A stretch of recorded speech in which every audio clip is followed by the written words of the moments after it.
Praise the Lord. We have come to the 9th week of this service.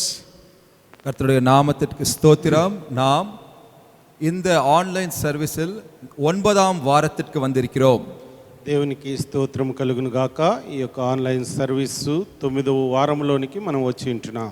Before we worship the Lord, let's turn to Psalm 8. நாம் கர்த்தரை ஆராதிப்பதற்கு முன்பதாக சங்கீதம் 8ஐ வாசிக்கலாம். We'll read responsively the whole psalm. మనం దేవుని ఆరాధించబో ముందుగా మనం కీర్తనలు 8వ కీర్తన ఉత్తరపత్తిత్రముగా చదువుకుందాం. 8ஆம் சங்கீதத்தை நாம் மாறி மாறி வாசிக்கலாம். O Lord, our Lord, how excellent is thy name in all the earth. Who has set thy glory above the heavens? శత్రువులను పగ తీర్చుకుని వారిని మాన్పివేయుటకై నీ విరోధులను బట్టి బాలుర యొక్కయు చంటి పిల్లల యొక్కయు స్తుతుల మూలమున నీవు ఒక దుర్గమును స్థాపించి ఉన్నావు. When I consider thy heavens, the work of thy fingers, the moon and the stars which thou hast ordained. నీవు మనిషిని జ్ఞాపకం చేసుకొనుటకు వాడే పాటివాడు, నీవు నరపుత్రుని దర్శించుటకు వాడే పాటివాడు. For thou hast made him a little lower than the angels, and has crowned him with glory and honor. నీ చేతి పన్నుల మీద వానికి అధికారం ఇచ్చి ఉన్నావు. గొర్రెలన్నింటినీ ఎడ్లన్నింటినీ அவருடைய பாதங்களுக்கு கீழ்ப்படுத்தினீர். All sheep and oxen, yea, and the beasts of the field. ஆகாயத்து பறவைகளையும் సముద్ర మార్గములో సంచరించు వాటన్నింటినీ கடல்களில் சஞ்சரிக்கிறவர்களையும் పాదముల కింద பாதங்களுக்கு கீழ்ப்படுத்தினீர். O Lord, our Lord, how excellent is thy name in all the earth. May the Lord help us to understand his word. கர்த்தருடைய வசனத்தை கர்த்தர் புரிந்து கொள்ள உதவுவாராக. దేవుని వాక్కును దేవుడు అర్థం చేసుకోవడానికి సహాయం చేయను గాక. Shall we pray? ஜெபம் செய்வோம். ప్రార్థన చేసుకుందాం. Heavenly Father, we thank you for giving us this privilege to come into thy holy presence in our own places. பரலோக பிதாவே, இன்னொரு முறை தருணத்தை தந்து உம்முடைய பரிசுத்த சமூகத்திற்குள் வர உதவி செய்தீரே, அதற்காக நன்றி. మా ప్రియ పరలోకపు తండ్రి, నీ పరిశుద్ధ సన్నిధికి రావడానికి, నీకు స్తుతులు చెల్లడానికి మాకు మరొక తరుణం ఇచ్చినందుకు నీకు వందనాలు. Help us to understand our Creator, the one who has created everything including us. எங்களுடைய சிருஷ்டிகரை நாங்கள் புரிந்து கொள்ள எங்களுக்கு உதவி செய்யும். మా సృష్టికర్త అయినటువంటి సమస్త సృష్టికర్తను అర్థం చేసుకోవడానికి సహాయం చేయండి. He not only created us, also paid the penalty on the cross to save us from the eternal destruction. எங்களை சிருஷ்டித்தது மாத்திரமல்ல, எங்களை அந்த நித்திய அழிவிலிருந்து தப்புவிக்க எங்களுக்காக கிரயத்தையும் செலுத்தின தேவனவர். మమ్మల్ని సృష్టించిన మాత్రమే కాకుండా ఆ నిత్య అగ్నిలోంచి మమ్మల్ని తప్పించడానికి ఆ గొప్ప కార్యము చేసినటువంటి దేవుని నిమిత్తము. Teach us how to worship you, Lord. தேவனே, உங்களை ஆராதிக்க எங்களுக்கு போதித்தருளும். దేవుని ఆరాధించడానికి మాకు బోధించండి. May thy presence be real to us. உம்முடைய சமூகம் எங்களுக்கு உண்மையாய் இருப்பதாக. నీ ప్రసన్నత మాకు నిజముగా ఉండులాగున. May we experience the mighty blessings that you have kept for us. எங்களுக்காக நீங்கள் வைத்திருக்கிற வல்லமையான ஆசீர்வாதங்களை நாங்கள் அனுபவிக்க உதவி செய்யும் ஆண்டவரே. మా కొరకు మీరు ఉంచినటువంటి గొప్ప ఆశీర్వాదములు వాటిలో అనుభవించడానికి మాకు సహాయము దయచేయండి. Because we ask this in Jesus' precious name. ஏனென்றால் இவையெல்லாம் விலையேற இயேசு கிறிஸ்துவின் நாமத்தில் கேட்கிறோம் பிதாவே. ఎందుకనగా యేసుక్రీస్తు నామములో వీటన్నిటిని అడుగుతుంటున్నాము తండ్రి. ఆమేన్. Now from this psalm we understand he not only created us, he also paid the penalty for us on the cross. இந்த சங்கீதத்திலிருந்து நமக்கு தெரிந்து கொள்கிற காரியம், அவர் நம்மை సృష్టిది మాత్రమల్ల நமக்காக క్రయத்தையும் செலுத்தினார்.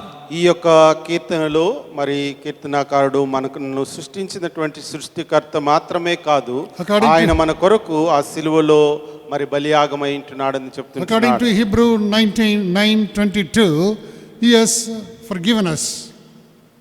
எபிரேயர் 9:22 வசனத்தின்படி அவர் நம்மை மன்னித்தும் இருக்கிறார். హెబ్రీ 9:22 వచనము ప్రకారం ఆయన మనల్ని క్షమించి ఉంటున్నాడు. According to Romans 5:8, we are justified. அவர் ரோமர் 5:8 படி நம்மை நீதிமான்களாக்கி இருக்கிறார். అంతేకాకుండా ఆయన రోమా 5:28 ప్రకారము మనల్ని నీతిమంతుడుగా చేసి ఉంటున్నాడు. As we saw last week, 1 Peter chapter 1:18 and 19. கடந்த வாரம் 1 பேதுரு 1 18 19 கடந்த வாரம் நாம் பார்த்ததை போல గడిచిన వారంలో మనం చూసిన రీతిగా మొదటి పేతురు మొదటి అధ్యాయము 18 19 వచనముల్లో We are redeemed. We are redeemed. நாம் மீட்கப்பட்டிருக்கிறோம். మనము విమోచింపబడి ఉంటున్నాం. And we have the access into the holy place. நாம் அந்த பரிசுத்த வாசஸ்தலத்திற்கு அனுமதி பெற்றிருக்கிறோம். మనము పరిశుద్ధ సన్నిధికి మనము అనుమతి ఇవ్వబడి ఉంటుంది. We have peace with God. கர்த்தரோடு நாம் ஒப்புரவாயிருக்கிறோம். దేవునితో కూడా మనం ఉండిట్టున్నాం. We have continuous cleansing which is available to us through his precious blood. Every time we fall, we can rise again. நாம் ஒவ்வொரு முறையும் விழும்பொழுது நாம் எழுந்திருக்கத்தக்க அவருடைய விலையேறப்பெற்ற இரத்தத்தினால் நமக்கு ஒரு தொடர்ச்சியான கழுவி அந்த சுத்திகரிப்பு நமக்கு தரப்பட்டிருக்கிறது. మనము ఒక్కొక్క సమయము మనము జారిపోతుంటున్నప్పుడు ఆయన పరిశుద్ధమైనటువంటి రక్తము ద్వారా మనల్ని కడిగింపబడి మనల్ని తిరిగి లేపి నిలబెడుతుంటుంది. Now we thank the Lord because the victory he gives us day by day. அவர் ஒவ்வொரு நாளும் கொடுக்கிற ஜெயத்திற்காக கர்த்தரை ஸ்தோத்திரிக்கிறோம். మనకు ఒక్కొక్క దినము దేవుడు ఇస్తున్నటువంటి జయమును బట్టి దేవునికి వందనాలు చెల్లిస్తున్నాం. Week after week we come to worship him. వారం దోறும் அவரை ஆராதிக்க வந்து கொண்டிருக்கிறோம். ప్రతి వారము ఆయన ఆరాధించడానికి వస్తుంటున్నాం. Now many times we do not understand, not only we worship him, the whole universe is worshiping him. நாம் சரியாக புரிந்து கொள்ளாத காரியம் என்னவென்றால் நாம் மாத்திரமல்ல இந்த பூலோகம் எல்லாமே அவரை ఆరాధిக்கிறது என்று మనము సరైన రీతిలో అర్థం చేసుకోవాల్సింది ఏమంటే మనము మాత్రమే కాదు దేవుని ఆరాధించడము వారు లోకమంతా ఆరాధిస్తుంటుంది. In Hebrews 1:6 we see the angels worship him. எபிரேயர் 1:6 தேவ தூதர்கள் அவரை ஆராதிக்கிறதை பார்க்கிறோம். எபிரேயருக்கு రాసిన పత్రిక 1వ అధ్యాయము 6వ వచనములో దేవుని దూతలు కూడా దేవుని ఆరాధిస్తుంటున్నారు. In Matthew chapter 2 verse 2 and 11 we see the wise men worship him. மத்தேயு 2:11 அந்த శాస్త్రిகள் அவரை ఆరాధిப்பதை பார்க்கிறோம். మత్తయి రాసిన సువార్త 2వ అధ్యాయము 11వ వచనములో అక్కడ శాస్త్రులు కూడా ఆయన్ను ఆరాధించటం మనం చూస్తుంటున్నాం. Now we see rulers, the women who were suffering, who came unto him with the great faith, disciples, the heavenly choir worshiping him. பாருங்கள், இப்பொழுது அந்த ஸ்திரீகள், ஆளுகை செய்தவர்கள், ஸ்ரீஷர்கள் பலர் அவரை வந்து ஆராதித்ததை பார்க்கிறோம். మరి మనం చూసినట్లయితే మరి స్త్రీలు మరి ఆయన శిష్యులు ఆయన ఆరాధిస్తున్నట్లు మనం చూస్తుంటున్నాం. According to Psalm 8:1 we see that how excellent is his name in all the earth. 8:1 நாம் பார்க்கிறது உம்முடைய நாமம் பூமியெங்கும் எவ்வளவு மேன்மை உள்ளதாயிருக்கிறது என்று பார்க்கிறோம். మరి కీర్తనలు 8 మరి 1వ వచనములో ఏ విధముగా భూమి ఆకాశములు ఆయన మహింపరుస్తుంటున్నవో చూస్తుంటున్నాం. He set his glory above the heavens. உம்முடைய மகத்துவத்தை வானங்களுக்கு மேலாக வைத்தீர். మరి భూమి అంతటిలో కూడా ఆయన ప్రభావము ఎంతో మహిమ కలిగినదిగా ఉంటున్నది. He is our God. அவரே நம் தேவன். ఆయన మన దేవుడై ఉంటున్నాడు. He is our savior. அவரே நம் ரட்சகர். ఆయన మన రక్షకుడై ఉంటున్నాడు. We are his people. அவருடைய ஜனங்கள் நாம். మనము ఆయన ప్రజలుగా. He is the King of Kings and the Lord of Lords. அவரே ராஜாதி ராஜா கர்த்தாதி கர்த்தா. ఆయన రాజుల రాజు ప్రభువులు ప్రభుగా ఉంటున్నాడు. When we come into his presence, அவருடைய சமூகத்திற்கு நாம் வரும்பொழுது how can we not worship him? அவரை ஆராதிக்காமல் நாம் எப்படி இருக்க முடியும்? ఆయన ఆరాధించకుండా ఎలా ఉండగలము?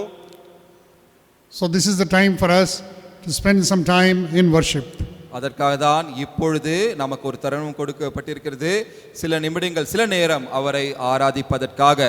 ఆయన ఆరాధించడానికి ఇది గొప్ప సమయంగా ఉంటుంది. దాని నిమిత్తము మనకు సమయం ఇవ్వబడుతుంటుంది. Wherever we are, நாம் எங்கிருந்தாலும், మనం ఎక్కడున్నప్పటికీ let us worship him in spirit and in truth in our own hearts. நம்முடைய உள்ளங்களில் ஆவியினுடனும் உண்மையுடனும் நாம் கர்த்தரை ஆராதிப்போமாக. మనమున్న స్థలము నుంచి ఆత్మతో సత్యముతో మనం ఆయన ఆరాధించబద్దులమై Our youth will sing praises unto his name. நம்முடைய வாலிபர்கள் அவருடைய நாமத்திற்கு துதிகளை எழுப்பார்கள். మన యవన బిడ్డలు ఆయన నామమును ఇప్పుడు గణపరచబోతుంటున్నారు. At the time, let's also join with them and worship the Lord. அந்த நேரத்தில் நாமும் அந்த వాలిబర్களோடு அந்த పాటలோடு சேர்ந்து నామం పాడి కర్తரை ఆరాధింపమాగ. ఆ సమయంలో యవనస్తులతో కూడా చేరి మనము దేవుని ఆరాధిద్దాం.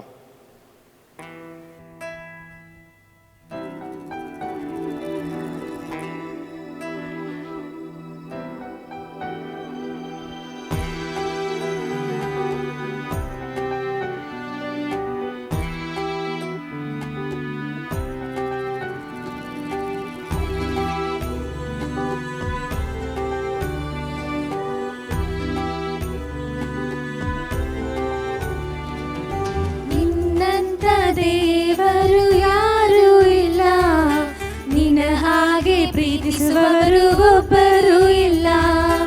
ನಿನ್ನಂಥ ದೇವರು ಯಾರೂ ಇಲ್ಲ, ನಿನ್ನ ಹಾಗೆ ಪ್ರೀತಿಸುವವರು ಒಬ್ಬರು ಇಲ್ಲ. యేసయ్య యేసయ్య ನೀನಿಲ್ಲದೆ ನಾನಿಲ್ಲಯ್ಯ. యేసయ్య యేసయ్య ನೀನಿಲ್ಲದೆ ನಾನಿಲ್ಲಯ್ಯ. ನಿನ್ನಂಥ ದೇವರು ಯಾರೂ ಇಲ್ಲ, ನಿನ್ನ ಹಾಗೆ ಪ್ರೀತಿಸುವವರು ಒಬ್ಬರು ಇಲ್ಲ. ನಿನ್ನಂಥ ದೇವರು ಯಾರೂ ಇಲ್ಲ, ನಿನ್ನ ಹಾಗೆ ಪ್ರೀತಿಸುವವರು ಒಬ್ಬರು ಇಲ್ಲ.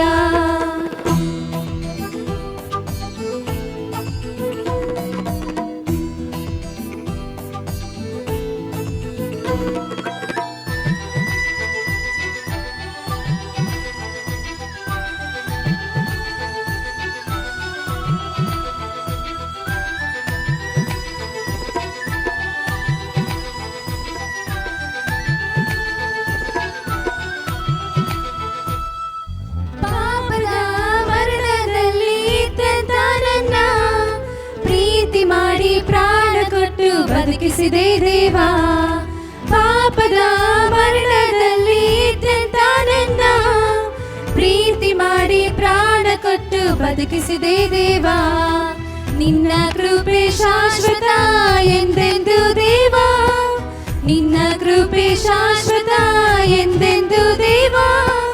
ನಿನ್ನ ಪ್ರೀತಿಯಿಂದ ನಾನು ಜೀವಿಸುವೆ ದೇವ, ನಿನ್ನ ಪ್ರೀತಿಯಿಂದ ನಾನು ಜೀವಿಸುವೆ ದೇವ. యేసయ్య యేసయ్య ನೀನಿಲ್ಲದೆ ನಾನಿಲ್ಲಯ್ಯ. యేసయ్య యేసయ్య ನೀನಿಲ್ಲದೆ ನಾನಿಲ್ಲಯ್ಯ. ನಿನ್ನಂಥ ದೇವರು ಯಾರೂ ಇಲ್ಲ, ನಿನ್ನ ಹಾಗೆ ಪ್ರೀತಿಸುವವರು ಒಬ್ಬರು ಇಲ್ಲ. ನಿನ್ನಂಥ ದೇವರು ಯಾರೂ ಇಲ್ಲ, ನಿನ್ನ ಹಾಗೆ ಪ್ರೀತಿಸುವವರು ಒಬ್ಬರು ಇಲ್ಲ.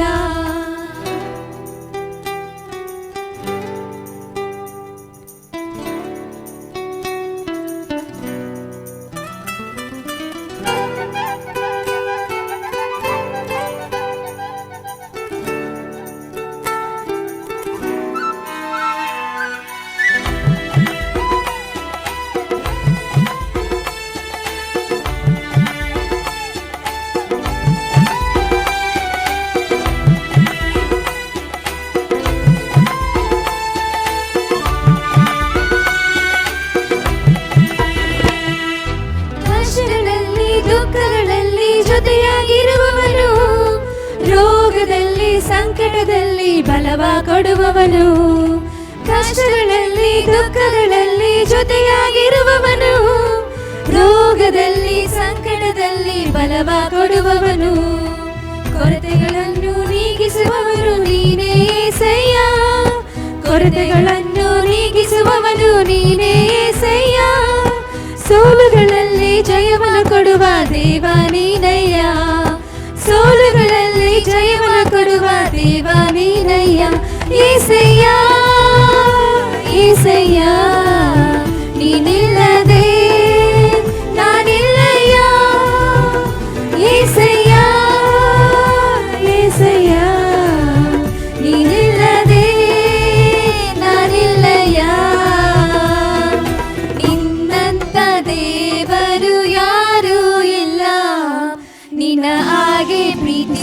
ಪ್ರೀತಿಸುವವರು ಒಬ್ಬರು ಇಲ್ಲ, ನಿನ್ನಂತ ದೇವರು ಯಾರೂ ಇಲ್ಲ, ನಿನ್ನ ಹಾಗೆ ಪ್ರೀತಿಸುವವರು ಒಬ್ಬರು ಇಲ್ಲ.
Confess you are God. One day every knee will bow. Still the greatest treasure remains for those who gladly choose you now. Come, now is the time to worship. Come, now is the time to give your heart. Come, just as you are to worship. Come, just as you are before your God. Come. One day every tongue will confess you are God. One day every knee will bow. Still the greatest treasure remains for those who gladly choose Him now. Willingly we just surrender our lives. Willingly our knees will bow. With all our heart, soul, mind, and strength, we gladly choose You now.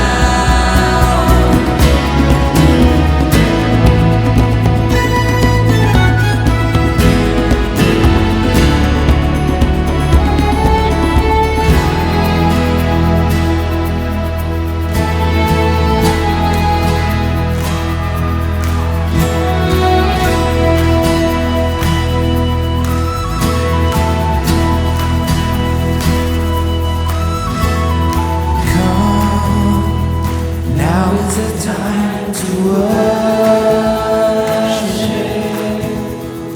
Come, now is the time to give your heart. Come, just as you are to worship. Come, just as you are before your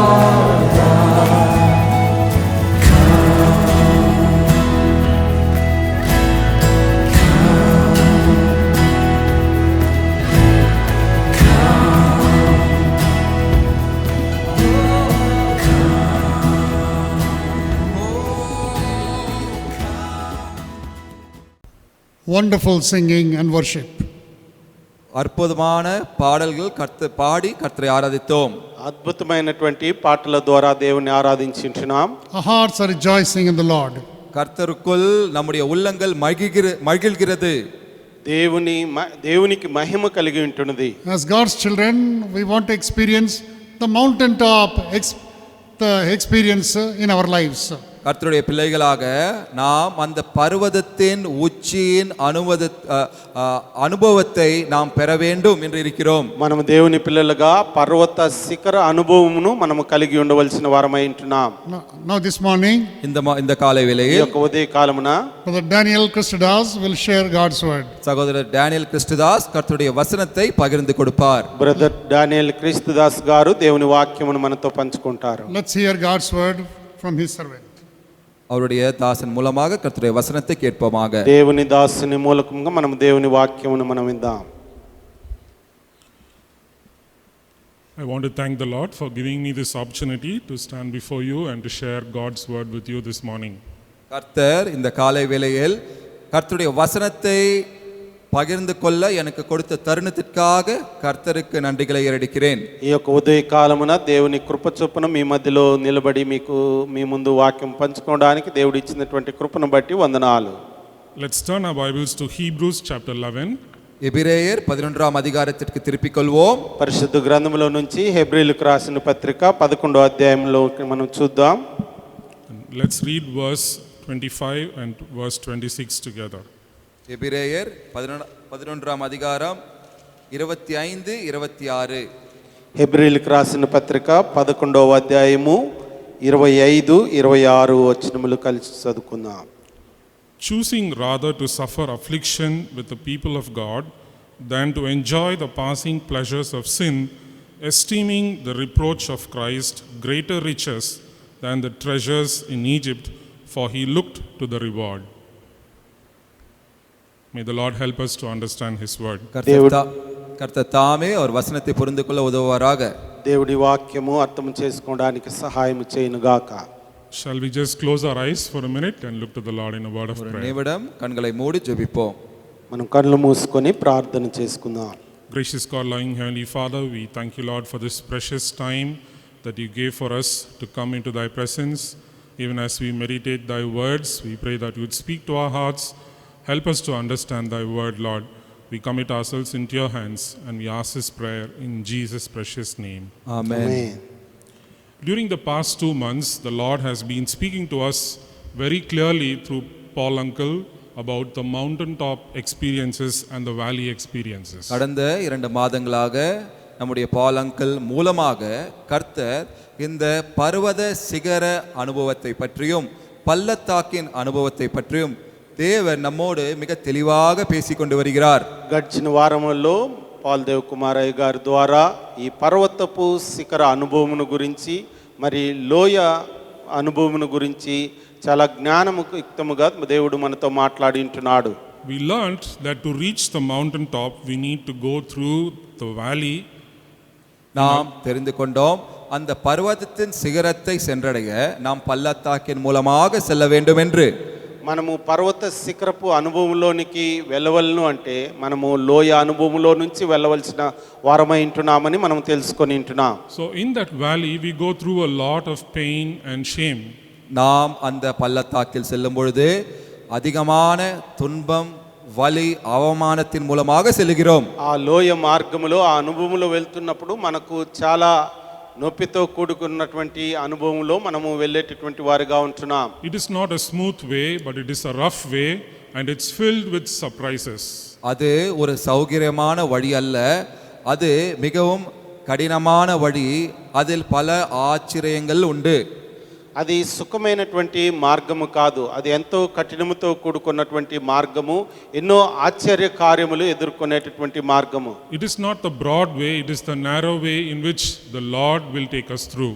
அது ஒரு அகலமான பாதை அல்ல, அது நெருக்கமான பாதை, கர்த்தர் நம்மை வழிநடத்துகிற பாதை. అది విశాలమైనటువంటి మార్గము కాదు, అది ఇరుకైనటువంటి మార్గము, అందులో వెళ్ళే మార్గముగా ఉంటుంది. We also learned that when we learn to look at Jesus, the Lord Jesus will lead us through that path. நாம் இன்னொன்றை கற்றுக்கொண்டோம், எப்பொழுது இயேசு கிறிஸ்துவை எப்பொழுது நோக்கி பார்த்து கொண்டிருக்கிறோமோ அப்பொழுது அவர் அந்த பாதையில் நம்மை வழிநடத்தி கொண்டு செல்வார் என்பதை கற்றுக்கொண்டோம். మనం ఎప్పుడైతే యేసుక్రీస్తు వైపు చూస్తుంటున్నామో యేసుక్రీస్తు ప్రభువారు ఆ మార్గములో మనల్ని నడిపిస్తాడు అని మనం నేర్చుకొని ఉంటున్నాం. As long as we look to the Lord Jesus Christ, whatever are the circumstances around us, we learned that the joy of the Lord will be in our hearts.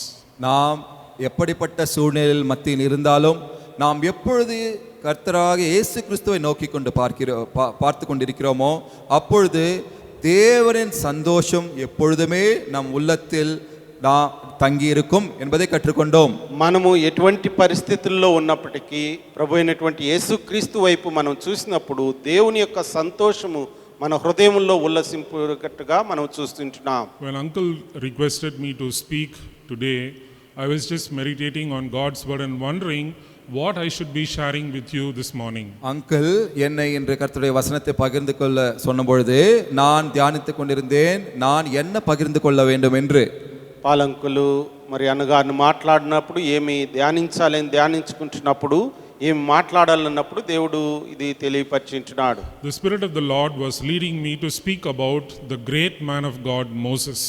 கர்த்தருடைய ஆவியானவர் என்னை கர்த்தருடைய மனிதர் மோசேவை பற்றி பேசுமாறு என்னிடம் சொன்னார். ఆత్మదేవుడు మోషే గురించి నాతో మాట్లాడమని దేవుడు నాకు తెలియపరిచింటున్నాడు.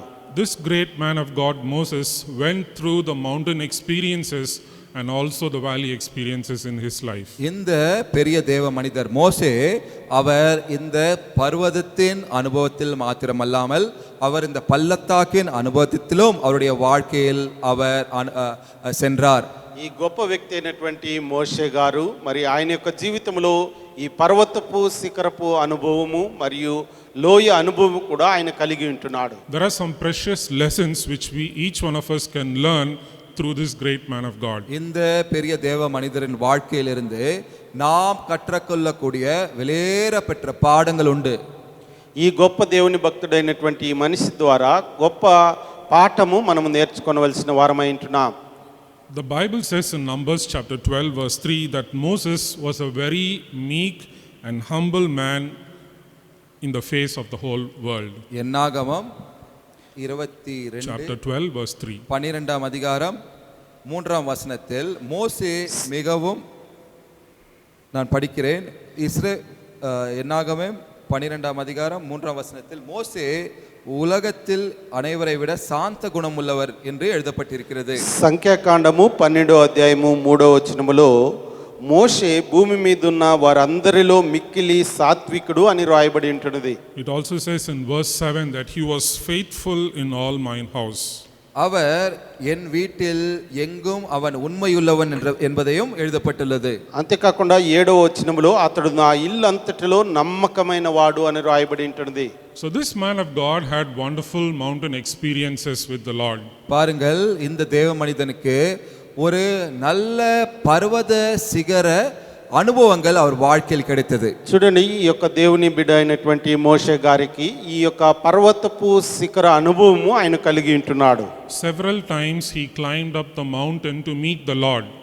பல முறை அவர் இந்த பர்வதத்தின் மேல் ஏறி தேவனை தரிசித்தார்.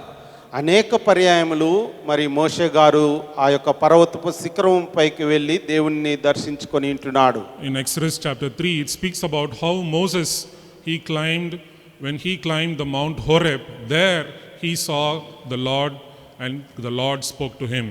ஹோரேப் மலை மேல் ஏறி யாத்திராகமம் 3ஆம் அதிகாரத்தில் எப்படி மோசே அதன் மேல் ஏறி தேவனை அவர் சந்திக்க கூடியது, தேவன் அவரோடு எப்படி பேசினார் என்பதை பார்க்கிறோம். మరి నిర్గమకాండము 3వ అధ్యాయములో హోరేబు పర్వతం మీద దేవుణ్ణి ఏ విధముగా మోషే గారు దర్శించుకున్నాడు అక్కడ మనము చూస్తుంటున్నాం. In all the book of Exodus we see how Moses several times he went up the mountain and he communed with God. யாத்திராகமம் முழுவதுமாக எப்படி மோசே அந்த பர்வதத்தின் மேல் ஏறி தேவனோடு ஒரு ஐக்கியம் கொண்டான், ஒரு సంభాషణை கொண்டான் என்பதை நாம் பார்க்கிறோம். మరి నిర్గమకాండం అంతటి కూడా మనం చదివినట్లయితే మోషే గారు మరి ఆ పర్వతపు శిఖరములకు ఎక్కి దేవునితో ఏ విధముగా ఆయన మాట్లాడుతూ వచ్చి ఉంటున్నాడో మనం చూసేవారిగా ఉంటున్నాం. In Exodus chapter 20 God spoke to Moses and he shared the 10 commandments with him. 20ஆம் அதிகாரம் யாத்திராகமத்தில் தேவன் மோசேயோடு பேசி அந்த 10 கற்பனைகளை మోసేకు తందార్. మరి నిర్గమకాండము 20వ అధ్యాయంలో మోషే గారు దేవునితో సంభాషించి ఆయన 10 ఆజ్ఞలు ఆయన తీసుకొని వచ్చి ఉంటున్నాడు. Again we see in Exodus chapter 33 that God himself revealed himself to Moses on the mountain. பாருங்கள், பர்வதத்தின் மேல் யாத்திராகமம் 33ஆம் அதிகாரத்தில் தேவனே தம்மை மோசேவுக்கு வெளிப்படுத்தினதாக பார்க்கிறோம். చూడండి నిర్గమకాండము 33వ అధ్యాయంలో దేవుడే మోషేకు తన్ను తాను కనపరుచుకున్నట్లు మనం చూస్తుంటున్నాం. Now, how did all of these things happen? How did God give those mountain experiences to Moses? இவையெல்லாம் எப்படி சாத்தியமானது? இந்த மலை சிகர பர்வத சிகர அனுபவங்கள் மோசேக்கு எப்படி கிடைத்தது? ఇవన్నీ కూడా ఏ విధముగా సాధ్యమై ఉంటున్నాయి? ఆ పర్వతపు శిఖర అనుభవము మోషేకు ఏ విధముగా సాధ్యమై ఉంటున్నది? In Exodus chapter 24 and verse 18, there it says this: Moses went up into the midst of the cloud to the top of the mountain. யாத்திராகமம் 24 Verse 18. 18ஆம் வசனத்தில் மோசே மேகத்தின் நடுவிலே பிரவேசித்து மலையின் மேல் ஏறி. నిర్గమకాండము 24వ అధ్యాయము 18వ వచనములో అప్పుడు మోషే ఆ మేఘములో ప్రవేశించి కొండ మీదికి ఎక్కెను. Moses went searching for God. மோசே தேவனை தேடி சென்றான். మోషే దేవుని వెదుకుటకు ఆయన వెళ్తా మనం చూస్తుంటున్నాం. He was willing to go to the top of the mountain to find God. தேவனை தேடி கண்டுபிடிக்க அந்த மலை சிகரத்திற்கு செல்லுவதற்கு அவன் சித்தமாயிருந்தான். దేవుని వెతికి తెలుసుకొనుటకు ఆయన సిద్ధపడి ఆయన కొండపైకి వెళ్ళుట మనం చూస్తుంటున్నాం. He was willing to go alone. அவன் தனிமையாக செல்ல சித்தமாயிருந்தான். ఆయన ఒంటరిగానే ఆయన వెళ్తుంటున్నాడు. He was separated from the people. ஜனங்களோடு அவன் பிரிந்திருந்தான். ఆయన ప్రజలతో ఆయన దూరపరచబడి ఉంటున్నాడు. That's why he experienced those wonderful moments with the Lord personally. அதனால்தான் தனிப்பட்ட விதமாக அந்த அற்புதமான அனுபவங்கள் தேவனோடு அவன் அனுபவிக்க முடிந்தது. అందు నిమిత్తమే ఆయన దేవునితో ఒక ప్రత్యేకమైనటువంటి అనుభవము ఆయన అనుభవించడానికి కుదిరి ఉంటున్నది. In Exodus chapter 33 verse 14 and 15, யாத்திராகமம் 33ஆம் அதிகாரம் 14 15ஆம் வசனங்களில் నిర్గమకాండము 33 14 15 వచనముల్లో there we see that the Lord himself is telling that my presence will go with you. இங்கு தேவனே சொல்வதை பார்க்கிறோம், என் சமூகம் உனக்கு முன்பாக செல்லும் என்று. ఇక్కడ దేవుడే ఆయనతో చెప్తున్నట్టు మనం చూస్తుంటున్నాం, నా సన్నిధి నీకు తోడుగా వచ్చును. And Moses replied and said, if not for your presence they will not move forward. மோசே அவரை நோக்கி சொல்வதை பார்க்கிறோம், உம்முடைய சமூகம் என்னோடு கூட செல்லாமற் போனால் எங்களை இவ்விடத்திலிருந்து கொண்டு போகாதிரும் என்று. మోషే ఆయన చూసి చెప్తుంటుంది ఏమంటే, నీ సన్నిధి నాతో లేకపోతే నన్ను ముందుకు నడిపించొద్దు అని చెప్తుంటున్నాడు. So we see that the presence of the Lord was with Moses and he enjoyed God's presence with him. நாம் மோசேவின் வாழ்க்கையில் பார்ப்பது தேவனுடைய சமூகம் அவனோடு இருந்ததாகவும் தேவனுடைய சமூகத்தை அவன் அனுபவித்து ஆனந்தித்ததாகவும் பார்க்கிறோம். మనం చూసినట్లయితే మోషే జీవితంలో దేవుని యొక్క సన్నిధి మోషేతో కూడా ఉండుట, ఆ యొక్క సన్నిధిని మోషే గారు అనుభవించుట మనం చూస్తుంటున్నాం. Again in the same chapter in verse 11 it says that the Lord spoke to Moses face to face.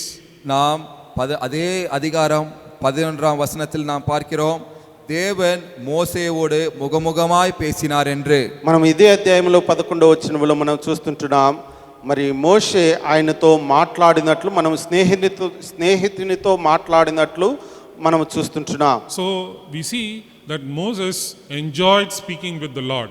தேவனோடு பேசுகிறதை அவன் ஆனந்தித்து அனுபவித்தான் என்று பார்க்கிறோம். దేవుడు మరి ముఖాముఖిగా మోషేతో మాట్లాడుతున్నప్పుడు ఆయన ఆనందముతో అనుభవించుట మనం చూస్తుంటున్నాం. So when that happened we see that he also bowed down his head and worshiped the Lord. அது நடந்த பொழுது தலையை வணங்கி கர்த்தரை ஆராதித்ததாக பார்க்கிறோம்.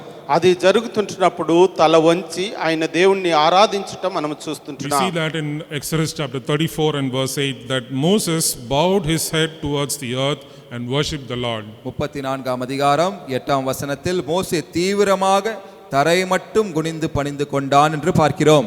మరి 34వ నిర్గమకాండము 34వ అధ్యాయము 8వ వచనములో నేల వరకు తల వంచుకొని నమస్కారము చేసినట్లు మోషేను మనం చూస్తుంటున్నాం. He also interceded for the children of Israel. இஸ்ரவேல் ஜனத்திற்காக பரிந்து பேசினதாக பார்க்கிறோம். అంతేకాకుండా ఆయన ఇశ్రాయేలు ప్రజల నిమిత్తము ఆయన ఎంతో ఆత్రుత కలిగినటువంటి బిడ్డగా మనం చూస్తుంటున్నాం. In Exodus chapter 34 and verse 9 it says, Lord, I pray we are a stiff-necked people, pardon our iniquity and sin. அவர் 9ஆம் வசனத்தில், ஆண்டவரே உம்முடைய கண்களில் கிருபை கிடைப்பதற்காக இந்த ஜனங்கள் வணங்கா கழுத்துள்ளவர்கள் என்று எங்களுடைய பாவத்தை மன்னியுங்கள் என்று அவர் சொல்லுகிறார். మరి నిర్గమకాండము 34:9 వచనములో, ప్రభువా నా మీద నీ కటాక్షమును కలిగిన ఎడల నా మనవి ఆలకించుము. And then we see that he also fasted when he was going through the mountaintop experiences. அவர் இந்த மலை சிகர அனுபவங்களில் செல்லும் பொழுது அவன் உபவாசித்தான் என்று பார்க்கிறோம். మనము మరి మోషే గారు ఈ యొక్క పర్వతపు శిఖర అనుభవంలో ఉన్నప్పుడు ఆయన ఉపవాసముతో ఉండటం మనం చూస్తుంటున్నాం. In Exodus chapter 34 and verse 28 it says that he was there with the Lord 40 days. He neither ate bread nor drank water. நாம் 34ஆம் அதிகாரம் 28ஆம் வசனத்தில் அவர் 40 நாட்கள் புசியாமலும் தண்ணீர் குடியாமலும் இரவும் பகலும் கர்த்தரோடு இருந்தான் என்று பார்க்கிறோம். నిర్గమకాండము 34:28 వచనములో, అతడు 40 రేయింబగళ్ళు యెహోవాతో కూడా అక్కడ నుండెను. అతడు భోజనము చేయలేదు, నీళ్లు త్రాగలేదు. All of these experiences enabled Moses to enjoy that mountaintop experience with the Lord. இவையெல்லாம் சேர்ந்து மோசேக்கு அந்த மலை சிகர அனுபவத்தை பெற்றுக்கொள்ளவும் அதில் அனுபவித்து ஆனந்திக்கவும் ஒரு தருணத்தை தந்தது. ఈ విధమైనటువంటి అనుభవములన్నీ కూడా మోషే గారికి అవన్నీ కలిపి ఆ యొక్క పర్వతపు శిఖరపు అనుభవములో దేవునితో ఆనందించుట ఆయనకు అనుకూలముగా ఉండినవి. The same Moses also went through the valley experiences. அதே மோசே அந்த பள்ளத்தாக்கின் அனுபவத்தின் மூலமாக கூட சென்றார். ఇదే మోషే గారు మరి లోయ అనుభవంలో కూడా వెళ్ళటం మనం చూస్తుంటున్నాం. Right from the time he came out of the palace and he killed that Egyptian and left Egypt, from that time on we see that so many times, so many different instances happened in his life that he had to go through all those valley experiences. அவர் அந்த அரண்மனையிலிருந்து வெளியேறின அந்த நேரத்தின் அந்த சமயத்திலிருந்து அந்த எகிப்தினை கொன்று அவர் ஓடின காலத்திலிருந்து அவர் பல முறை இந்த பள்ளத்தாக்கின் அனுபவத்தின் ஊடாக செல்ல வேண்டியதாக இருந்தது.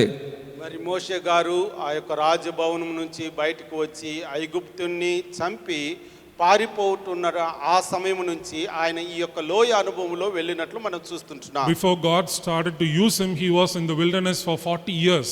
கர்த்தர் அவனை எடுத்து உபயோகப்படுவதற்கு முன்பதாக அவர் அந்த வனாந்தரத்தில் 40 ஆண்டு காலம் இருந்தார்.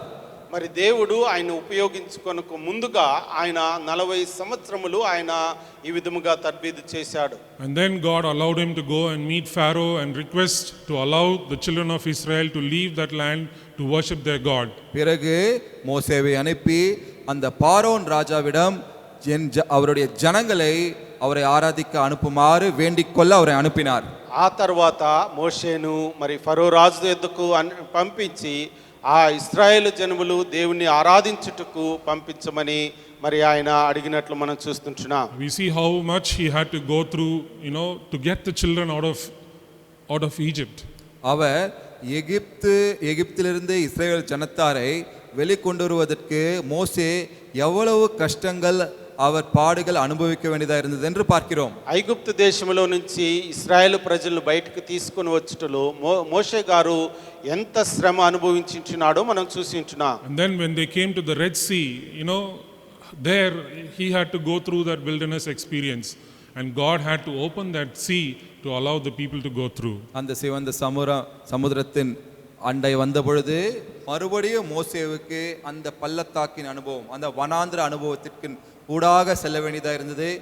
தேவன் அந்த சமுத்திரத்தை இரண்டாய் பிளந்து அந்த ஜனங்களை அந்த సముద్రத்தின் మధ్యలో நடக்க செய்தார்.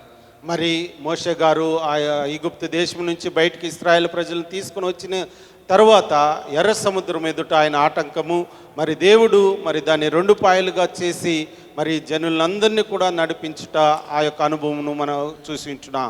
All through the book of Exodus we see so many times the children of Israel grumbled and they murmured against Moses, and whenever there was no water, whenever there was no food, they murmured and they insulted him, but still he was able to go through all those valley experiences. பாருங்கள், இந்த அவருடைய பிரயாணம் முழுவதுமாக யாத்திராகமத்தில் நாம் பார்க்கிறோம்.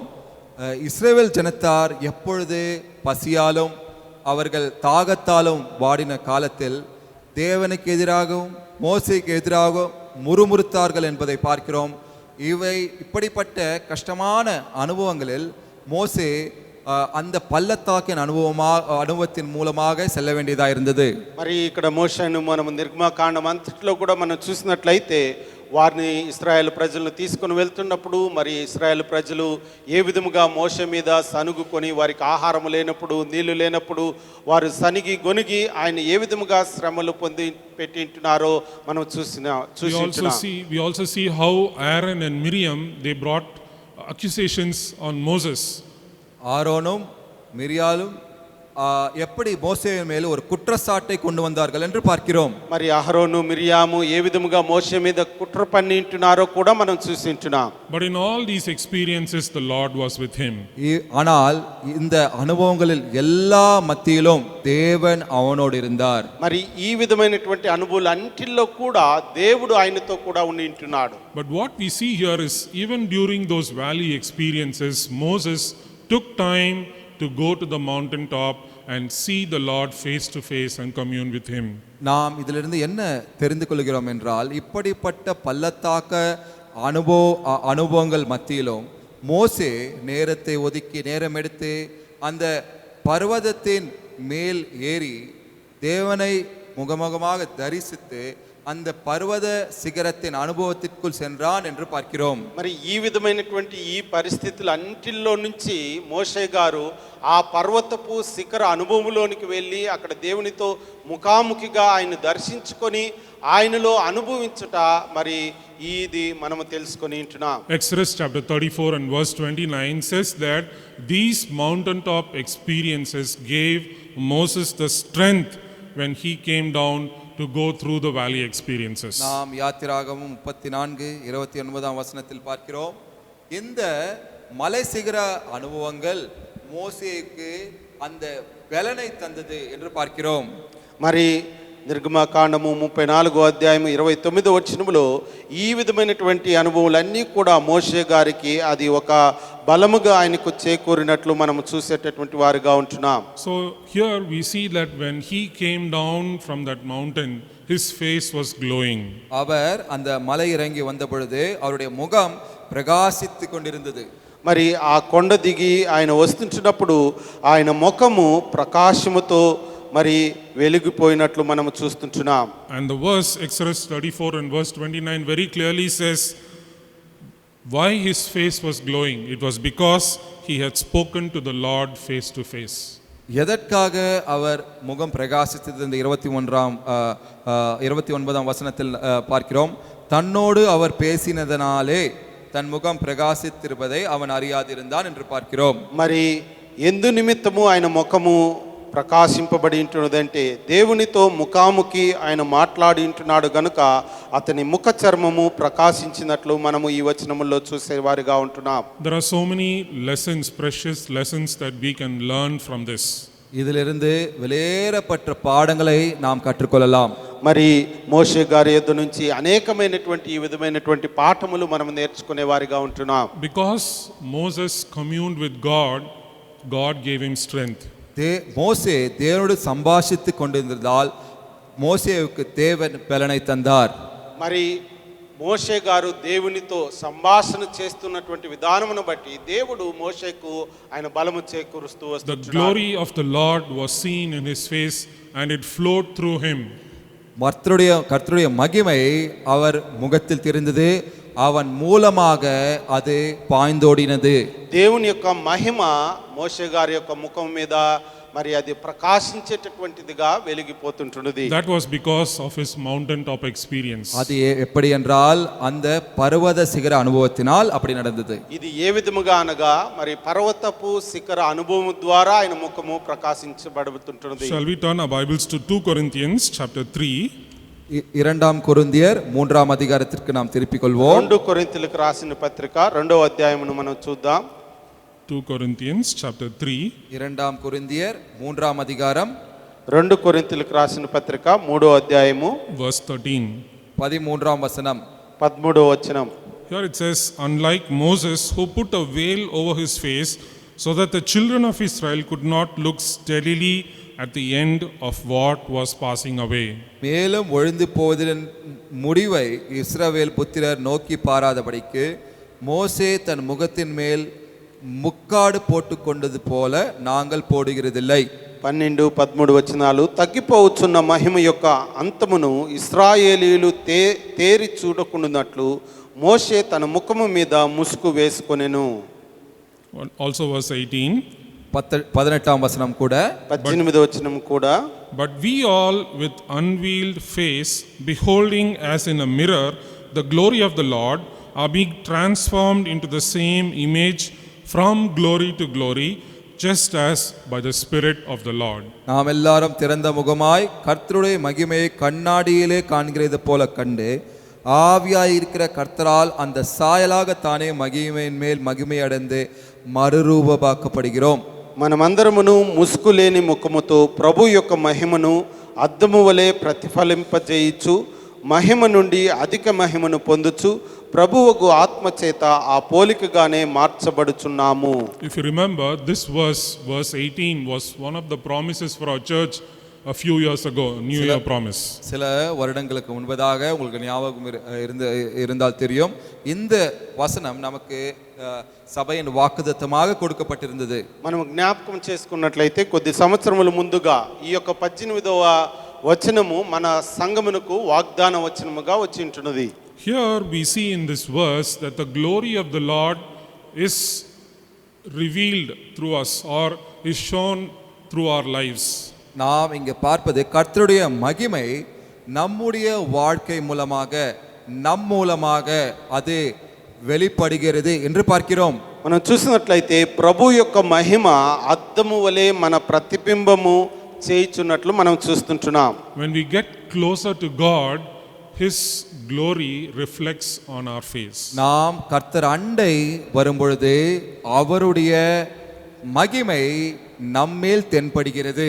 మనము ఎంత ఎక్కువ దగ్గరగా దేవునికి దగ్గరగా వెళ్తుంటున్నామో దేవుని యొక్క మహిమ మన యొక్క ప్రతిరూపము ఆ మహిమలో కనపడేదిగా ఉంటున్నది. So it is like a mirror. When we look at the mirror, it reflects our face. எப்படி ஒரு கண்ணாடியை காணும் பொழுது நம்முடைய முகம் எப்படி தெரிகிறதோ அதை போல మనము అద్దము దగ్గరగా వెళ్ళి మనము చూసినప్పుడు మన ముఖం ఏ విధముగా కనపడుతుంటుందో ఆ విధముగా ఉంటున్నది. So the more closer we go to God, the more He is reflected through our lives. நாம் எவ்வளவு கர்த்தர் அருகாமையில் செல்கிறோமோ அவ்வளவு கர்த்தருடைய மகிமையும் அவரும் நம்முடைய வாழ்க்கையில் வெளிப்படுவார். మనం ఎంత దేవునికి దగ్గరగా మనం వెళ్తుంటున్నామో ఆయన మహిమలో మన యొక్క జీవితం అనేది మనకు కనపడేదిగా ఉంటున్నది. That glow is not our light, but it is His light. அந்த மகிமை நம்முடைய வெளிச்சம் அல்ல, அது அவருடைய வெளிச்சம். ఆ యొక్క మహిమ మన యొక్క మహిమ కాదు, అది దేవుని యొక్క మహిమగా ఉంటున్నది. And then from that verse we also see that Moses, each time he went through those mountain experiences and came down, he was glowing, but that glow was passing away. நாம் இன்னொரு காரியத்தை பார்க்கிறோம். ஒவ்வொரு முறையும் மோசே அந்த பர்வதத்தின் சிகரத்திற்கு அந்த அனுபவத்திற்குள் சென்று வந்த பிறகு அவருடைய முகம் பிரகாசித்து கொண்டிருந்தது. ஆனால் அந்த பிரகாசம் அது போய் கொண்டிருக்கிற பிரகாசமா இருந்தது. మనము ఈ యొక్క అధ్యాయంలో మనం గమనించినట్లయితే దేవుడు ఆ మోషే గారు పర్వత శిఖరపు అనుభవంలోనికి వెళ్ళినప్పుడంతా ఆయన ముఖము ప్రకాశించటం మనం చూస్తుంటున్నాం. ఆ దిగి వచ్చినప్పుడు ఆ ప్రకాశము తగ్గిపోవట కూడా మనం చూస్తుంటున్నాం. But when he came down from the mountain, he was glowing so much that the people could not see him. They were afraid. ஆனால் அவர் அந்த மலையிலிருந்து இறங்கி வந்த பிறகு அவருடைய முகம் எவ்வளவு பிரகாசித்ததென்றால் அந்த ஜனங்கள் அவரை பார்க்க கூடாமல் போனது. அவர்கள் அவர் முகத்தை பார்த்து பயந்து போனார்கள். మరి మోషే గారు ఆ పర్వత శిఖరపు అనుభవంలో నుంచి ఆయన కొండ దిగి కిందికి వచ్చినప్పుడు ఆ సమయంలో మరి ఇశ్రాయేలు ప్రజలు ఆయన ముఖమును చూచుటకు కూడా మరి భయపడిపోయేటటువంటి వారుగా ఉంటున్నారు. The same thing, when we are in that mountain experiences, God will glow through our lives. அப்படியேதான் நாமும் அந்த பர்வத சிகர அனுபவத்திற்குள் வரும்பொழுது தேவன் கூட நம் மூலமாக பிரகாசிப்பார். అదే విధముగా మనము కూడా ఆ పర్వతపు శిఖరపు అనుభవంలోనికి మనం వెళ్ళినట్లయితే దేవుడు మన ద్వారా ఆయన ప్రకాశింపబడేటటువంటి వాడుగా ఉంటున్నాడు. We will become more and more like him. நாம் மேலும் மேலும் அவரை போல் மாறுவோம். మనము ఎక్కువగా ఆయన వలె మనము మార్పు చెందేవారిగా ఉంటున్నాం. We will reflect the glory of the Lord in our lives more and more. நாம் நம்முடைய வாழ்க்கையில் கர்த்தருடைய மகிமை மேலும் பிரகாசிப்போம். మన యొక్క జీవితము ద్వారా ఆయన యొక్క మహిమ ఎక్కువగా ప్రకాశింపబడేదిగా ఉంటున్నది. The Spirit of the Lord will work through us. கர்த்தருடைய ஆவியானவர் நமக்குள் క్రియ செய்வார். ఆత్మ అయినటువంటి దేవుడు మనలో కార్యము చేసేటటువంటి వాడుగా ఉంటున్నాడు. First he will work within us and then he will work through us. முதலாவது நமக்குள் கிரியை செய்வார், பிறகு நம் மூலமாக கிரியை செய்வார். మొదటగా ఆత్మదేవుడు మనకు కార్యము చేసేవాడుగా ఉంటున్నాడు, తరువాత మన ద్వారా కార్యములు చేసేవాడుగా ఉంటున్నాడు.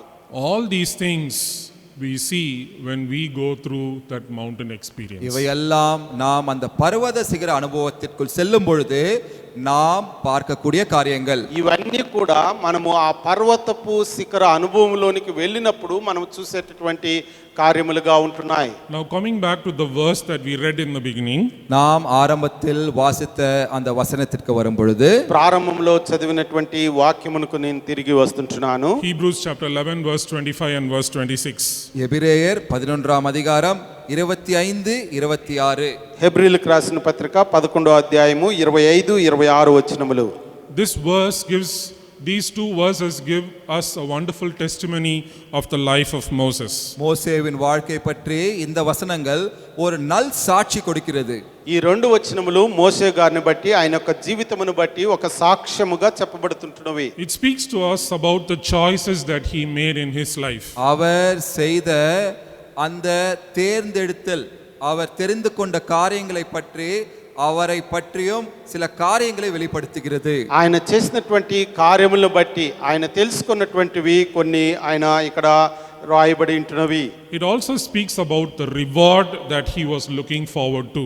அவர் எதிர்பார்த்து கொண்டிருந்த அந்த வெகுமானத்தை பற்றியும் இங்கு எழுதப்பட்டிருக்கிறது. ఆయన ఎదురు చూస్తున్నటువంటి ఆ యొక్క అనుభవము కూడా మనం ఇక్కడ చూస్తుంటున్నాం. Those things that this verse talk about are all eternal. இங்க வசனத்தில் எழுதப்பட்ட எல்லா காரியங்களும் நித்தியமானது. ఈ యొక్క వచనములో రాయబడినటువంటివి అన్నీ కూడా అవి నిత్యమైనటువంటివిగా ఉంటున్నాయి. We must ask ourselves these questions. நம்மை நாமே இந்த கேள்விகளை கேட்க வேண்டும். మనల్ని మనమే ఈ ప్రశ్నలు మనం వేసుకోవలసిన వారమై ఉంటున్నాం. What are the choices that you are making in your life today? நம்முடைய வாழ்க்கையில் நாம் எடுக்கிற அந்த தெரிந்து கொள்ளுகிற காரியங்கள் என்ன? మన యొక్క జీవితంలో మనము తెలుసుకున్నటువంటి కార్యములు ఏమై ఉంటున్నాయి? Are those choices temporary ones? அந்த நாம் தெரிந்து கொள்ளுகிற அந்த தீர்மானங்கள் அது தாற்காலிகமான காரியங்களா? మనము తెలుసుకున్నటువంటి ఆ యొక్క విషయములు అవి తాత్కాలికమైనటువంటివా? To enjoy our time on this earth? இந்த உலகத்தில் అనుభవిப்பதற்காகவா? ఈ భూలోకములో అవి అనుభవించటం మాత్రమేనా? Or are your choices eternal ones? ஆனா இல்லை என்றால் நாம் தெரிந்து கொள்ள காரியங்கள் நித்தியமானதா? లేకపోతే మనము తెలుసుకున్నటువంటి కార్యములు నిత్యమైనటువంటివా? We have to ask ourselves this question. நம்மை நாமே இந்த கேள்வியை கேட்க வேண்டும். మనల్ని మనమే ప్రశ్న వేసుకొని తెలుసుకున్న వారమై ఉంటున్నాం. What is the reward that you are looking forward to? நீங்கள் எதிர்பார்க்கிற வெகுமானம் என்ன? మనము ఎదురు చూస్తున్నటువంటి బహుమానము ఏమై ఉంటున్నది? You know, now we are in this valley experiences. நாம் இந்த பள்ளத்தாக்கின் அனுபவத்தில் இருக்கிறோம். మనము ఇప్పుడు ఈ యొక్క లోయ అనుభవంలో మనం ఉంటున్నాం. Do you take time to go up to the mountain? நாம் அந்த மலை உச்சிக்கு செல்வதற்கு சில சமயம் எடுத்துக்கொள்ளப்படும். ఆ పర్వతపు శిఖర అనుభవంలోనికి వెళ్ళడానికి మనకు సమయం పడుతుంటుంది. We don't have to go climb up the mountain like Moses did. நாம் மோசே ஏறினதை போல அந்த மலை ஏற தேவையில்லை. మనము మోషే ఆ పర్వతపు శిఖరము ఎక్కిన విధముగా మనం ఆ పర్వతము శిఖరము వెళ్ళనవసరం లేదు. But do we open our hearts and allow the Spirit of the Lord to work in and through us? ஆனால் நாம் உள்ளத்தை திறந்து ஆவியானவர் நமக்குள் கிரியை செய்ய அவரை அனுமதிக்க வேண்டும். అయితే మన హృదయాంతరంగములను తెరిచి ఆత్మదేవుడు మనలో కార్యము చేయుటకు ఆయనకు అవకాశము ఇవ్వాల్సిన వారమై ఉంటున్నాం. We all go through the valley experiences in our life. நாம் அனைவருமே இந்த பள்ளத்தாக்கின் அனுபவத்திற்கூடாக செல்கிறோம். మనం అందరము కూడా మన యొక్క జీవితంలో ఈ లోయ అనుభవంలో మనం వెళ్ళేటటువంటి వారుగా ఉంటున్నాం. Many times these times are very dry and difficult for us. இந்த நேரம் நமக்கு மிகுந்த வறண்ட கடினமான சமயம் இது. అనేక పర్యాయములు ప్రాముఖ్యంగా ఈ సమయము ఇది ఎంతో కష్టతరమైనటువంటి సమయంగా ఉంటున్నది. Spiritually we are so empty deep inside our hearts. ஆவிக்குரிய காரியமாக பார்ப்போம் என்றால் நமக்குள் ஒரு காலியான ஒரு சமயமாக இருக்கிறது. ఆత్మీయముగా మనం చూసినట్లయితే మన హృదయములో అది ఎంతో అది ఖాళీగా ఉన్నట్లు మనం చూస్తుంటున్నాం. Spiritually we are always in need. நாம் ஆவிக்குரிய வண்ணமாக ஒரு தேவையோடவே இருக்கிறோம். ఆత్మీయముగా మనము ఎల్లప్పుడూ అవసరత కొనిగినటువంటి వారిగా ఉంటున్నాం. Even though we come to church, even though we spend time in God's presence, but still our hearts are far away from Him. நாம் சபைக்கு வந்தாலும் கர்த்தருடைய சமூகத்தில் நேரத்தை செலவழித்தாலும் நம்முடைய உள்ளங்கள் தேவனிடத்திலிருந்து தூரமாக இருக்கிறது. మనము దేవునికి సన్నిధికి వచ్చినప్పటికీ దేవుని సన్నిధిలో సమయం గడుపుతున్నప్పటికీ మనము దేవునికి దూరముగా ఉన్నటువంటి వారిగా ఉంటున్నాం. Many times I personally never enjoy those valley experiences. பல நேரங்களில் நான் தனிப்பட்ட விதமாக அந்த பள்ளத்தாக்கு அனுபவங்களில் நான் சந்தோஷப்பட்டதில்லை. అనేక పర్యాయముల్లో నేను ప్రత్యేకంగా ఈ యొక్క లోయ అనుభవంలో సంతోషము లేనటువంటి వాడిగా నేను ఉంటున్నాను. But what I have realized in my life, காரியம் என்னவென்றால் என்னுடைய வாழ்க்கையில் అయితే దేవుడు నా యొక్క జీవితంలో తెలియపరిచింది ఏమనగా my faith deepens each time I go through those valley experiences. நான் அந்த பள்ளத்தாக்கின் அனுபவங்கள் மூலமாக ஒவ்வொன்றாக செல்லும் பொழுது நான் விசுவாசத்தில் இன்னும் ஆழமாக செல்வதை நான் உணர்கிறேன். ఈ యొక్క లోయ అనుభవంలో నేను వెళ్తున్నప్పుడు నా యొక్క విశ్వాసం అనేది ఇంకా దేవునిలో లోతుగా వెళ్ళుట నేను చూస్తున్నాను. I find myself coming back again and again to depend on God totally. நான் மேலும் மேலும் கர்த்தர் மேல் சார்ந்திருப்பதை உணர்கிறேன். నన్ను నేను పరీక్ష చేసుకున్నప్పుడు నేను దేవుని మీద ఇంకా ఎక్కువ అధికముగా నేను ఆయన మీద ఆనుకుంటున్నాను. Then I remember that I need to come back to those mountain experiences. பிறகு நான் நினைவு கூர்ந்து உணர்கிற காரியம் நான் அந்த பர்வத சிகர அனுபவத்திற்குள் நான் வர வேண்டும் என்று. అప్పుడు నేను గుర్తించాను ఆ పర్వతపు శిఖర అనుభవంలోనికి నేను రావాల్సిన వాడనై ఉంటున్నానని. Then I remember what the Lord Jesus Christ has done for me. பிறகு கர்த்தராகிய இயேசு கிறிஸ்து எனக்காக என்ன செய்தார் என்று நினைவு கூறுகிறேன். అప్పుడు నా కొరకు యేసుక్రీస్తు ప్రభువారు ఏమి చేసి ఉంటున్నాడు అనేది తెలుసుకుంటున్నాను. That he died for me on the cross of Calvary. அவர் கல்வாரி சிலுவையில் எனக்காக மரித்தார் என்று. ఆయన కల్వరి సిలువలో నా కొరకు ఆయన మరణించి ఉంటున్నాడు. That he shed his precious blood on that cruel cross of Calvary. அந்த கொடூரமான கல்வாரி சிலுவையில் எனக்காக அந்த விலையேறப்பட்ட இரத்தத்தை சிந்தினார் என்று. ఆ ప్రశస్తమైనటువంటి ఆయన రక్తమును ఆ కల్వరి సిలువలో నా కొరకు ఆయన చిందించి ఉంటున్నాడు. That he went through all the pain and shame only for me. எனக்காக அந்த வலியையும் அந்த அவமானத்தையும் எனக்காக ஏற்றுக்கொண்டார் என்று உணர்கிறேன். నా నిమిత్తమే ఆ యొక్క బాధను ఆ యొక్క హింసను ఆ యొక్క అవమానమును ఆయన తీసుకొని ఉంటున్నాడు అని నేను తెలుసుకొని ఉంటున్నాను. But I also realized that he rose up again on the third day. நான் இன்னொன்றை உணர்கிறேன். அது என்னவென்றால் மூன்றாம் நாள் அவர் உயிர்த்தெழுந்தார் என்று.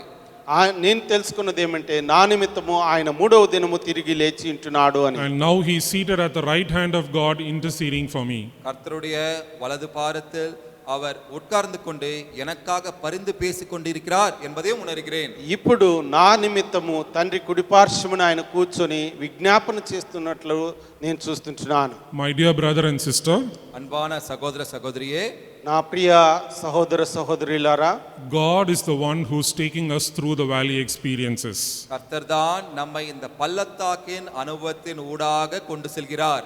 దేవుడే మనల్ని ఈ యొక్క లోయ అనుభవంలో నుంచి ఆయన నడిపించేవాడుగా ఉంటున్నాడు. But as we already learned, when we look up to Jesus, we will we will come closer and closer to Him. நாம் இதற்கு முன்பதாக பார்ப்பதை போல இயேசு கிறிஸ்துவை நோக்கி பார்க்கும் பொழுது நாம் அவருக்கு அருகாமையில் இன்னும் அருகாமையில் வருவோம் என்று మనము ముందుగానే నేర్చుకొని ఉంటున్నాం. యేసు క్రీస్తు వైపు మనము చూసినప్పుడు దేవునికి దగ్గరగా మనము వచ్చే వారిగా ఉంటున్నామని. Day by day the Lord is able to lead you. தினந்தோறுமாக அவர் நம்மை வழிநடத்தி கொண்டிருக்கிறார். దినదినము దేవుడు మనల్ని నడిపించుకొని వచ్చేవాడుగా ఉంటున్నాడు. And He is able to bring you closer to Him. அவர் அண்டை அவரால் உங்களை கொண்டு வர முடியும். ఆయనే మనలను ఆయనకు దగ్గరగా తీసుకొని వచ్చేటటువంటి దేవుడుగా ఉంటున్నాడు. So the Lord is speaking to us and telling us from the life of Moses that God allows us to go through the valley experiences, but He also takes us to the mountain tops to experience or to come closer to Him and to get the strength that we need to pass our lives in this earth. கர்த்தர் நமக்கு கற்றுக் கொடுக்கிற காரியம் என்னவென்றால் மோசேவின் வாழ்க்கை மூலமாக தேவன் இந்த பள்ளத்தாக்கின் அனுபவத்தின் ஊடாக நம்மை அவர் அனுமதித்திருந்தாலும் நம்மை அந்த பர்வத சிகர அனுபவத்தின் மூலமாக அவர் கொண்டு வந்து அதன் மூலமாக நமக்கு பலனை தந்து இந்த பள்ளத்தாக்கின் அனுபவத்தை நாம் கடந்து செல்ல அவர் ఉదవుகிறார். మరి మోషే జీవితం ద్వారా మనం నేర్చుకుంటున్నది ఏమంటే దేవుడు మనల్ని ఈ లోయ అనుభవంలో నడిపిస్తుంటున్నప్పటికీ కూడా మనం ఈ లోయ అనుభవంలో నుంచి యేసుక్రీస్తు వైపు మనం చూసినట్లయితే ఆ పర్వతపు శిఖర అనుభవంలోనికి ఆయన మనల్ని నడిపించి ఆయన ఆ పర్వతపు శిఖరములో ఆయనతో కూడా సంతోషించే భాగ్యమును మనకు ఆయన అనుగ్రహిస్తుంటున్నాడు. I do not know what you are going through in your life, but one thing I know, if you allow the Spirit of God to be seated on the throne of your heart, He is able to do wonderful things for you. உங்கள் வாழ்க்கையில் நீங்கள் என்ன அனுபவித்துக் கொண்டிருக்கிறீர்கள் எனக்கு தெரியாது, ஆனால் ஒன்று உங்களுக்கு சொல்லுகிறேன், தேவனாகிய ஆவியானவரை உங்களுடைய உள்ளத்தின் சிம்மாசனத்தில் நீங்கள் வீற்றிருந்தால் அப்பொழுது அவர் உங்களை வழிநடத்துவார். మరి మీరు ఎటువంటి అనుభవంలో వెళ్తుంటున్నారో నాకు తెలియదు, కానీ అయితే ఏ అనుభవంలో వెళ్తున్నప్పటికీ కూడా మీరు పరిశుద్ధాత్మ దేవునికి మీ హృదయంలో ఆయనకు అవకాశం ఇచ్చినట్లయితే ఆయన ఈ యొక్క పర్వతపు శిఖర అనుభవంలోనికి ఆయన మిమ్మల్ని నడిపించేవాడుగా ఉంటున్నాడు. May the Lord help us to understand His word. கர்த்தர் தாமே அவருடைய வசனத்தை புரிந்து கொள்ள உதவுவாராக. దేవుడు ఆయన వాక్యము అర్థం చేసుకోవడానికి ఆయన మనకు సహాయము చేయనుగాక. Shall we bow down our heads and look to the Lord in a word of prayer? తలలు వంచి దేవుని వైపు చూసి ప్రార్థన చేసుకుందాం. கண்களை மூடி தலைகளை வணங்கி ஜெபிப்போமாக. Gracious God, loving Heavenly Father, we thank you for giving us this wonderful time of meditating Thy word. Lord, I do not know what each one, Lord, who is listening to this sermon is going through in their own lives. I pray that, Lord, your strength be given to them from above. Lord, I pray that you would continue to, Lord, lead them through those valley experiences that they are going through. Lord, I pray that you would continue to be with them. And Lord, I pray that your Spirit will lead them and guide them. Lord, we commit our church once again into your hands. Be with each one of us, lead us and guide us. And Lord, during these difficult times, help us to enjoy your presence in our lives. We give you all glory, honor, and majesty. And with praise and worship, we offer this prayer in Jesus' precious name. Amen. Now may the grace of our Lord Jesus Christ, the love of the Father, fellowship and communion of the Holy Spirit rest and abide with each one of us now and forevermore. Amen. Amen.